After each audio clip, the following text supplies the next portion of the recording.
Donald Trump's travel ban is in legal limbo, which means people from the countries named in his executive order are once again allowed to come here. But how long that will last is anybody's guess.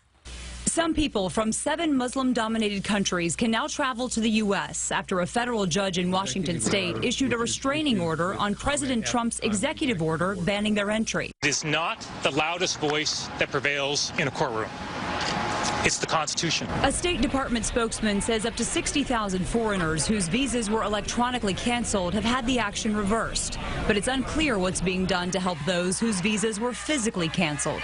The decision by the federal judge, appointed by President George W. Bush, drew scorn from the commander-in-chief. Mr. Trump tweeted, quote, "The opinion of this so-called judge, which essentially takes law enforcement away from our country, is ridiculous and will be overturned.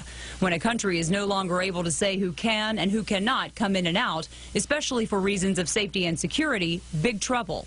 The Justice Department says it will seek an emergency stay of the order.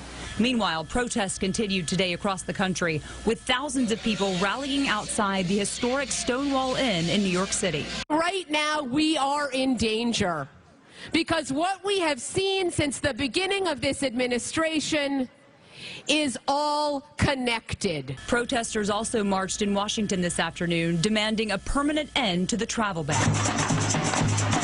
Tens of thousands also packed the streets of London, some carrying signs that read, "Fight ignorance, not immigrants." The judge said he halted the president's order to avoid causing, quote, "irreparable injury." The Justice Department is expected to file for an emergency stay of the judge's order.